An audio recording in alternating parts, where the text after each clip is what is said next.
Dunia mungkin tidak pernah benar-benar menyadari kapan perubahan itu mulai terjadi. Tidak ada satu peristiwa besar yang secara tiba-tiba mengguncang tatanan lama.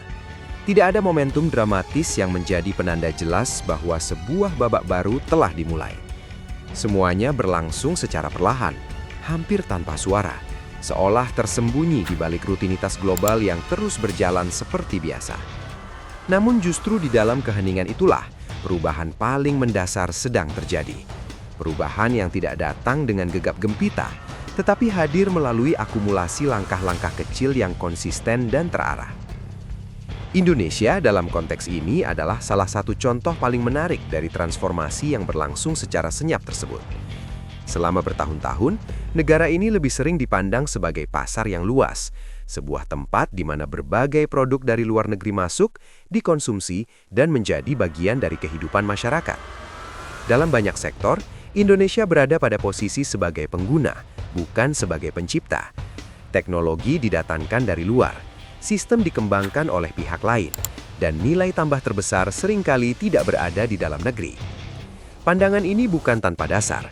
Dalam sejarah industrialisasi, banyak negara berkembang memang memulai dari posisi tersebut. Ketergantungan terhadap impor, keterbatasan teknologi, serta kurangnya pengalaman dalam produksi berskala besar menjadi tantangan yang nyata. Indonesia pun tidak terkecuali. Namun seperti halnya negara-negara lain yang berhasil melakukan lompatan, ada fase di mana arah mulai berubah. Dan perubahan itu, meskipun tidak selalu terlihat jelas, mulai membentuk fondasi baru yang lebih kuat. Salah satu sektor yang mencerminkan perubahan ini dengan sangat jelas adalah industri transportasi, khususnya perkereta-apian. Di masa lalu, berbicara tentang kereta api di Indonesia hampir selalu identik dengan ketergantungan pada pihak luar. Mulai dari desain, teknologi, hingga komponen utama, sebagian besar berasal dari negara lain. Indonesia berperan sebagai pengguna akhir dari sistem yang dirancang dan diproduksi di luar negeri. Namun seiring berjalannya waktu, pendekatan tersebut mulai bergeser. Proses pembelajaran yang panjang, pengalaman yang terus bertambah, serta kebutuhan untuk meningkatkan kemandirian mendorong lahirnya upaya-upaya baru. Upaya untuk tidak hanya menggunakan, tetapi juga memahami. Tidak hanya memahami, tetapi juga menciptakan. Dan dari sinilah perjalanan transformasi itu benar-benar dimulai. Perubahan ini tidak terjadi secara instan. Ia melalui tahapan yang panjang dan tidak selalu mudah. Dimulai dari kemampuan dasar seperti perakitan dan perawatan, kemudian berkembang menjadi produksi komponen, hingga akhirnya mampu menghasilkan produk secara utuh. Setiap tahap membawa tantangan tersendiri. Setiap kegagalan menjadi pelajaran. Dan setiap keberhasilan, sekecil apapun, menjadi batu loncatan menuju tahap berikutnya. Dalam perjalanan ini, salah satu peran penting dimainkan oleh industri manufaktur nasional yang secara konsisten membangun kapasitasnya dari waktu ke waktu. Dari yang awalnya hanya berfokus pada kebutuhan domestik, perlahan mulai membuka diri terhadap standar internasional. Proses ini tidak hanya melibatkan peningkatan teknologi, tetapi juga perubahan pola pikir. Dari sekedar memenuhi kebutuhan lokal, menjadi mampu bersaing di pasar global yang jauh lebih kompleks dan kompetitif. Ketika kapasitas produksi mulai meningkat dan kualitas produk semakin terjaga, peluang baru pun mulai terbuka. Negara-negara lain, khususnya di kawasan Asia, mulai melirik kemampuan yang dimiliki Indonesia. Kepercayaan tidak datang begitu saja. Ia dibangun melalui rekam jejak yang konsisten, melalui proyek-proyek yang berhasil diselesaikan dengan baik, serta melalui komitmen terhadap standar yang semakin tinggi. Ekspor menjadi langkah logis berikutnya dalam perjalanan ini.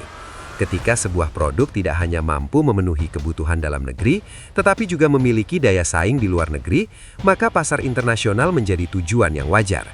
Dan disinilah Indonesia mulai menunjukkan perubahan posisinya dalam peta industri global. Dari yang sebelumnya hanya menjadi tujuan produk asing, kini mulai menjadi sumber produk yang digunakan oleh negara lain. Keberhasilan menembus pasar regional menjadi indikasi awal bahwa arah yang ditempuh sudah tepat.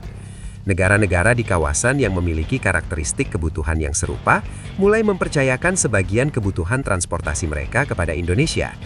Ini bukan hanya soal harga yang kompetitif, tetapi juga tentang kualitas dan keandalan. Dalam industri transportasi, faktor-faktor tersebut menjadi penentu utama dalam setiap keputusan. Namun cerita ini menjadi jauh lebih menarik ketika jangkauan tersebut tidak lagi terbatas pada kawasan yang dekat secara geografis. Ketika produk Indonesia mulai digunakan di negara yang berada ribuan kilometer jauhnya, dengan kondisi sosial, ekonomi, dan budaya yang sangat berbeda, maka makna dari pencapaian tersebut menjadi jauh lebih dalam. Ini bukan lagi sekedar ekspor dalam arti ekonomi, tetapi juga ekspansi dalam arti persepsi. Bayangkan sebuah perjalanan yang dimulai dari sebuah kota industri di dalam negeri, kemudian berakhir di negara lain yang bahkan mungkin tidak memiliki banyak keterkaitan historis dengan Indonesia. Jarak geografis yang jauh mencerminkan juga jarak persepsi yang selama ini ada. Dari yang sebelumnya dipandang sebagai negara pengguna, kini mampu hadir sebagai penyedia solusi bagi negara lain. Keputusan sebuah negara untuk menggunakan produk dari negara lain tidak pernah diambil secara sembarangan. Ada berbagai pertimbangan yang harus dipenuhi. Mulai dari aspek teknis, seperti kualitas dan spesifikasi, hingga aspek ekonomi, seperti efisiensi biaya dan keberlanjutan operasional. Selain itu, ada pula faktor kepercayaan yang menjadi fondasi dari semua keputusan tersebut. Kepercayaan bahwa produk tersebut akan mampu berfungsi dengan baik, bertahan dalam jangka panjang, dan memberikan nilai yang sepadan. Ketika kepercayaan itu telah terbentuk, dampaknya tidak hanya berhenti pada satu proyek saja. Ia memiliki efek lanjutan yang sangat signifikan. Negara lain mulai memperhatikan. Mereka mengamati, membandingkan, dan mengevaluasi. Jika hasilnya positif, maka kemungkinan untuk mengikuti langkah yang sama menjadi semakin besar. Inilah yang sering disebut sebagai efek domino dalam dunia industri global. Keberhasilan di satu negara dapat membuka pintu ke negara lain. Setiap proyek menjadi referensi, setiap keberhasilan menjadi bukti, dan setiap bukti memperkuat posisi dalam persaingan yang semakin ketat. Dalam konteks ini, Indonesia mulai memasuki fase di mana reputasi internasionalnya tidak lagi bersifat potensial, tetapi mulai menjadi nyata. Di sisi lain, perubahan ini juga membawa implikasi terhadap dinamika regional. Negara-negara yang selama ini berada dalam posisi yang relatif setara mulai melihat adanya pergeseran. Persaingan tidak lagi berada pada titik yang sama. Ada yang bergerak lebih cepat, ada yang mulai memperluas jangkauan, dan ada pula yang mulai menyesuaikan strategi mereka. Namun penting untuk dipahami bahwa pencapaian ini bukanlah akhir dari perjalanan. Justru sebaliknya, ini adalah awal dari tantangan yang lebih besar. Dunia industri transportasi merupakan salah satu sektor yang paling kompetitif. Terdapat pemain-pemain besar yang telah memiliki pengalaman puluhan bahkan ratusan tahun dengan teknologi yang sangat maju dan jaringan yang luas. Untuk dapat bersaing dalam lingkungan seperti ini, konsistensi menjadi kunci utama. Kualitas tidak boleh menurun, inovasi harus terus dilakukan, dan yang paling penting, kepercayaan yang telah dibangun harus dijaga dengan sangat hati-hati. Dalam dunia industri, reputasi dapat menjadi aset terbesar, tetapi juga dapat menjadi titik lemah jika tidak dikelola dengan baik. Setiap proyek yang berhasil akan memperkuat posisi, namun setiap kegagalan juga dapat memberikan dampak yang signifikan. Oleh karena itu, pendekatan yang hati-hati, terencana, dan berorientasi jangka panjang menjadi sangat penting. Tidak cukup hanya mencapai, tetapi juga harus mampu mempertahankan. Di dalam negeri, dampak dari perkembangan ini juga sangat terasa.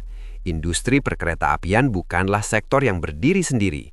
Ia memiliki keterkaitan dengan berbagai sektor lain, mulai dari industri bahan baku, manufaktur komponen, hingga teknologi dan sumber daya manusia. Ketika permintaan meningkat, seluruh rantai ini ikut bergerak. Pabrik-pabrik bekerja dengan kapasitas yang lebih tinggi, lapangan kerja terbuka lebih luas, keterampilan tenaga kerja meningkat seiring dengan tuntutan kualitas yang semakin tinggi. Selain itu, transfer teknologi dan pengembangan inovasi juga menjadi bagian dari proses yang terus berjalan.